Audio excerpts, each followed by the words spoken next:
ಆತ್ಮೀಯ ಎಲ್ಲ ಸ್ಪರ್ಧಾ ಮಿತ್ರರಿಗೆ ನನ್ನ ನಮಸ್ಕಾರಗಳು.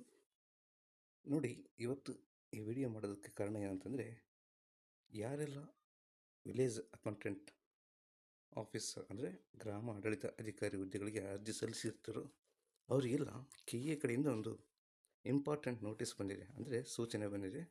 ಅದು ಏನಪ್ಪ ಅಂತಂದರೆ, ಈಗ ನೋಡೋಣ. ಅದಕ್ಕೂ ಮೊದಲು ದಯವಿಟ್ಟು ಯಾರ್ಯಾರು ನಮ್ಮ ಚಾನಲ್ನ ಸಬ್ಸ್ಕ್ರೈಬ್ ಮಾಡಿಲ್ಲ ಅವರು ದಯವಿಟ್ಟು ಸಬ್ಸ್ಕ್ರೈಬ್ ಮಾಡಿಕೊಳ್ಳಿ ಅಂತ ಹೇಳ್ತಾ, ಅದೇನಂತ ಈಗ ನೋಡೋಣ. ನೋಡಿ, ಕರ್ನಾಟಕ ಪರೀಕ್ಷಾ ಪ್ರಾಧಿಕಾರ, ಕರ್ನಾಟಕ ಎಕ್ಸಾಮಿನೇಷನ್ಸ್ ಅಥಾರಿಟಿ ಅವರು ಒಂದು ಪ್ರಕಟಣೆ ಹೊರಡಿಸಿದ್ದಾರೆ. ಯಾವತ್ತು 20ನೇ ತಾರೀಕಿಗೆ, ಈ ತಿಂಗಳು ಆಗಸ್ಟ್. ಏನಂತ ನೋಡಿ, ಯಾರೆಲ್ಲ ಅರ್ಜಿ ಸಲ್ಲಿಸಿದ್ರು ಅವರಿಗೆ ಮಾತ್ರ ಇದು ತುಂಬ ಮಹತ್ವವಾದ ಸೂಚನೆ ಆಗಿದೆ. ದಯವಿಟ್ಟು ಇದನ್ನು ತಪ್ಪದೆ ಕೊನೆಯವರೆಗೆ ನೋಡಿ, ಇಲ್ಲಂತಂದರೆ ತುಂಬ ಪಶ್ಚಾತ್ತಾಪ ಪಡಬೇಕಾಗುತ್ತೆ.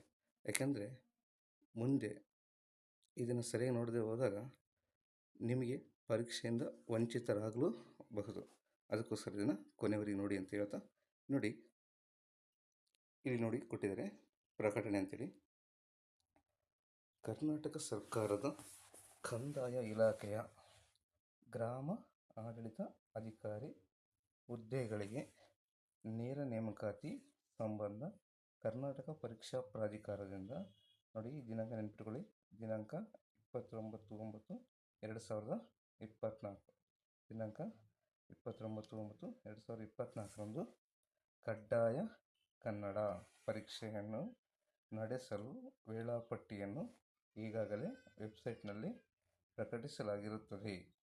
ಅಂದರೆ ಮೊದಲನೇದಾಗಿ ಈ ಕಡ್ಡಾಯ ಕನ್ನಡ ಪರೀಕ್ಷೆ ಅನ್ನೋದು ಇತ್ತೀಚೆಗೆ ಬಂದಿದೆ. ಮೊದಲೆಲ್ಲ 10ನೇ ತರಗತಿಯಲ್ಲಿ ಕನ್ನಡ ಭಾಷೆಯನ್ನು ಪ್ರಥಮ ಅಥವಾ ದ್ವಿತೀಯ ಭಾಷೆಯಾಗಿ ಅಧ್ಯಯನ ಮಾಡಿದವರಿಗೆ ಇದರಿಂದ ವಿನಾಯಿತಿ ನೀಡಲಾಗ್ತಿತ್ತು. ಆದರೆ ಇತ್ತೀಚೆಗೆ ಎಲ್ಲರಿಗೂ ಸರ್ವೇ ಸಾಮಾನ್ಯವಾಗಿ ಈ ಪರೀಕ್ಷೆ ಪಾಸ್ ಮಾಡಬೇಕಾಗಿರ್ತಾರೆ, ಕಡ್ಡಾಯಗೊಳಿಸಿದ್ದಾರೆ. ಆದ್ದರಿಂದ ಆ ಪರೀಕ್ಷೆ 29/9/2024 ನಡೆಸ್ತೀವಿ ಅಂತೇಳಿ ಈಗಾಗಲೇ ವೆಬ್ಸೈಟ್ನಲ್ಲಿ ತಿಳಿಸಿದ್ದಾರೆ. ಅದರ ಸಂಬಂಧ ನೋಡಿ, ಕರ್ನಾಟಕ ನಾಗರಿಕ ಸೇವಾ ನಿಯಮಗಳು 2021ರಲ್ಲಿ ನಿರ್ದೇಶಿಸಿರುವಂತೆ ಕನ್ನಡ ಭಾಷಾ ಪರೀಕ್ಷೆಗೆ ಹಾಜರಾಗಿ 150 ಅಂಕಗಳಿಗೆ ಕನಿಷ್ಠ 50 ಅಂಕಗಳನ್ನು ಗಳಿಸುವುದು ಕಡ್ಡಾಯವಾಗಿರುತ್ತದೆ. ಬರೀ ಪರೀಕ್ಷೆಗೆ ಹಾಜರಾಗೋದೇ ಅಲ್ಲ, ಈ ಪರೀಕ್ಷೆಯಲ್ಲಿ 150 ಅಂಕಗಳಿಗೆ ನೀವು ಕನಿಷ್ಠ ಅಂದರೆ ಕೂಡ 50 ಅಂಕಗಳನ್ನು ಪಡೆಯುವುದು ಕಡ್ಡಾಯ ಅಂತೇಳಿ ತಿಳಿಸಿದ್ದಾರೆ. ಒಂದು ವೇಳೆ 50 ಅಂಕಗಳು ಬರದೇ ಇದ್ದರೆ ನಿಮಗೆ ಈ ಪರೀಕ್ಷೆಯಿಂದ ಅರ್ಹತೆ ಪಡೆಯೋದಿಲ್ಲ ಅಂತ ಹೇಳಲಾಗಿದೆ. ಕನಿಷ್ಠ ಎಷ್ಟು ಅಂಕ ಬರಬೇಕು? 50 ಅಂಕಗಳು ಮಾತ್ರ ಕಡ್ಡಾಯವಾಗಿ ನೀವು ಪಡೆಯಲೇಬೇಕಾಗುತ್ತೆ ಅಂತೇಳಿ ಇದು ತಿಳಿಸಿದ್ದಾರೆ.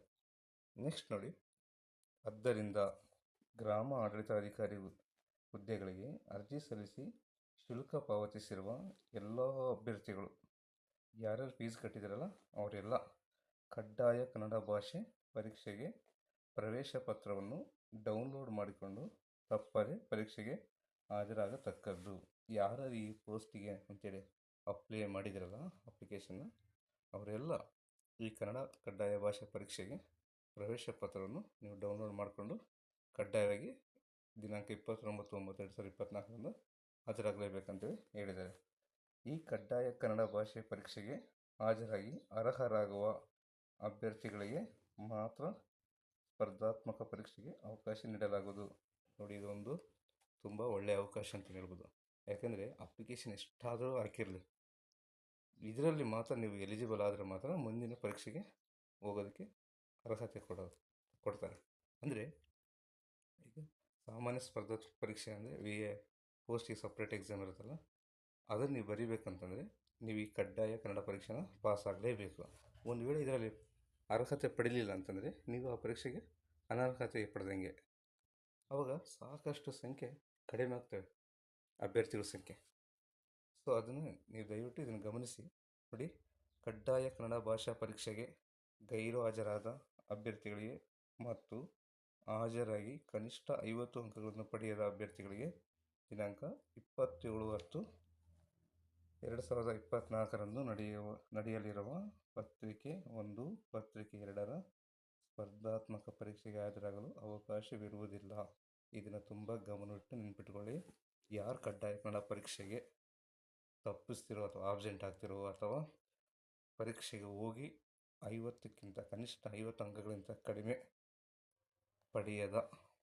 ಪಡೆದ ಅಭ್ಯರ್ಥಿಗಳಿಗೆ ದಿನಾಂಕ 27/10/2024 ನಡೆಯಲಿರುವ ಪತ್ರಿಕೆ 1, ಪತ್ರಿಕೆ 2 ಅಂದರೆ ಹೇಳ್ತೀನಲ್ಲ, ಪತ್ರಿಕೆ 1 ಸಾಮಾನ್ಯ ಜ್ಞಾನ ಇರುತ್ತೆ, ಪತ್ರಿಕೆ 2 ಸಂವಹನ ಅಂತೇಳಿ ಕನ್ನಡ, ಇಂಗ್ಲೀಷ್ ಮತ್ತು ಕಂಪ್ಯೂಟರ್. ಈ ಮೂರು ಸೇರಿಸಿ ಒಂದು ಪತ್ರಿಕೆ ಮಾಡ್ತಾರೆ. ಕನ್ನಡ 35, ಇಂಗ್ಲೀಷ್ 35, ಕಂಪ್ಯೂಟರ್ 30 ಅಂಕಗಳಿಗೆ ಇರುತ್ತೆ. ಈ ಪರೀಕ್ಷೆಗಳಿಗೆ ನಿಮಗೆ ಹಾಜರಾಗೋದಕ್ಕೆ ಅವಕಾಶ ಕೊಡೋದಿಲ್ಲ. ನೋಡಿ, ನೆಕ್ಸ್ಟ್ ಇದು ಒಂದು ಸೂಚನೆ ಕಡ್ಡಾಯ ನೆನ್ಪಿಟ್ಕೊಳ್ಳಿ. ಇದು ಕೂಡ ವೆರಿ ಇಂಪಾರ್ಟೆಂಟ್. ಗ್ರಾಮ ಆಡಳಿತಾಧಿಕಾರಿ ಹುದ್ದೆಗಳಿಗೆ ಅರ್ಜಿ ಸಲ್ಲಿಸುವಿಕೆಯ ಪ್ರಕ್ರಿಯೆ ಪೂರ್ಣಗೊಳಿಸಿರುವ ಅಭ್ಯರ್ಥಿಗಳ ಅರ್ಜಿ ಸ್ಥಿತಿ. ನೀವೇನು ಅಪ್ಲಿಕೇಶನ್ ಹಾಕಿದ್ದೀರಾ, ಫೀಸ್ ಕಟ್ಟಿದ್ದೀರಲ್ಲ, ಅಂಥ ಅಭ್ಯರ್ಥಿಗಳು ನಿಮ್ಮ ಅಪ್ಲಿಕೇಶನ್ ಸ್ಟೇಟಸ್, ಅರ್ಜಿಯ ಸ್ಥಿತಿ ತಿಳಿಬೇಕಂತಂದರೆ ನೀವೇನು ಮಾಡಬೇಕು, ಪ್ರಾಧಿಕಾರದ ವೆಬ್ಸೈಟ್ನಲ್ಲಿ ಲಿಂಕ್ ಕೊಟ್ಟಿದ್ದಾರೆ.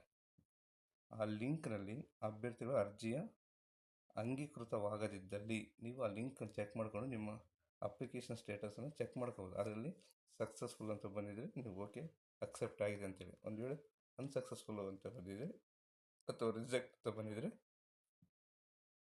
ನಿಮ್ಮ ಅರ್ಜಿ ಅಕ್ಸೆಪ್ಟ್ ಮಾಡಿಲ್ಲ ಅಂತಂದರೆ ನೀವು ಇದು ಯಾವುದೇ ಪರೀಕ್ಷೆಗೆ ಅರ್ಹರಲ್ಲ ಅಂತೇಳಿ ತೀರ್ಮಾನ ಮಾಡ್ತಾರೆ. ಸೊ ಅದಕ್ಕೋಸ್ಕರನೇ ನೆಕ್ಸ್ಟ್ ನೋಡಿ, ಅರ್ಜಿ ಸಲ್ಲಿಕೆ ಪೂರ್ಣಗೊಳಿಸಿ ಶುಲ್ಕ ಪಾವತಿಸಿರುವ ಬಗ್ಗೆ ಪೂರಕ ದಾಖಲೆಗಳನ್ನು ದಿನಾಂಕ 26/8/2024 ಅಂದರೆ ಇದೇ ತಿಂಗಳು 26ನೇ ತಾರೀಕು ಒಳಗೆ ಪ್ರಾಧಿಕಾರಕ್ಕೆ ಖುದ್ದಾಗಿ ಅಥವಾ ನೀವೇ ನೇರವಾಗಿ ಹೋಗಿ ಅಥವಾ ಅಂಚೆ ಮೂಲಕ ಸಲ್ಲಿಸುವಂತೆ ತಿಳಿಸಲಾಗಿದೆ. ಪೂರಕ ದಾಖಲೆಗಳಂದರೆ ನೀವು ಫೀಸ್ ಕಟ್ಟಿರೋ ರಿಸಿಪ್ಟ್ ಇರ್ಬೋದು ಅಥವಾ ಅಪ್ಲಿಕೇಶನ್ ಏನಾದರೂ ಹಾಕಿರ್ತಾರಲ್ಲ ದಾಖಲೆಗಳು, ಆ ದಾಖಲೆಗಳನ್ನು ನೀವು ನೇರವಾಗಿ KA ಆಫೀಸ್ಗಾದರೂ ಕೊಟ್ಟು ಬರ್ಬೋದು ಅಥವಾ ಪೋಸ್ಟ್ ಮುಖಾಂತರ ಕೂಡ ಕಳಿಸ್ಬೋದು ಅಂತ ತಿಳಿಸಿದ್ದಾರೆ. ಪೂರಕ ದಾಖಲೆಗಳಿಲ್ಲದ ಮನವಿಗಳನ್ನು ಏನು ಮಾಡ್ತಾರೆ, ಪುರಸ್ಕರಿಸಲಾಗುವುದಿಲ್ಲ. ಒಂದು ವೇಳೆ ನೀವು ಅಂಥ ದಾಖಲೆಗಳು ನೀವೇನಾದರೂ ಕೊಡಲಿಲ್ಲ ಅಂತಂದರೆ ಅವುಗಳನ್ನು ಅವರು ಅಕ್ಸೆಪ್ಟ್ ಮಾಡೋದಿಲ್ಲ ಅಂತೇಳಿ ಹೇಳಿದರು. ದಯವಿಟ್ಟು ಈ ಎಲ್ಲ ಅಂಶಗಳನ್ನು ಅಂದರೆ ಅಪ್ಲಿಕೇಶನ್ ಸ್ಟೇಟಸ್ ಚೆಕ್ ಮಾಡೋದನ್ನು ಮಾತ್ರ ತಪ್ಪದೆ ಮರಿಬೇಡಿ. ಆ ಸ್ಟೇಟಸ್ ನೀವು ಚೆಕ್ ಮಾಡೋದು ಹೆಂಗೆ ಅಂತಂದರೆ ಕೆಳಗಡೆ ಡಿಸ್ಕ್ರಿಪ್ಷನ್ನಲ್ಲಿ ಲಿಂಕ್ ಕೊಟ್ಟಿರ್ತೀನಿ, ಅದರಲ್ಲಿ ನೋಡಿ ನೀವು ಚೆಕ್ ಮಾಡ್ಬೋದು. ಅಥವಾ KA ವೆಬ್ಸೈಟಿಗೆ ನೇರವಾಗಿ ಹೋಗಿ ನೀವು ಅದರಲ್ಲಿ ನೇಮಕಾತಿ ಅನ್ನೋ ವಿಭಾಗ ಇರುತ್ತೆ, ಅದು ಹಿಂಗೆ ಚೆಕ್ ಮಾಡೋಕ್ಕೋದ್ರೆ ನೆಕ್ಸ್ಟ್ ನಿಮಗೆ ವಿಡಿಯೋ ತಿಳಿಸ್ಕೊಡ್ತೀನಿ ಬೇಕಾದರೆ. ನಮಸ್ಕಾರಗಳು.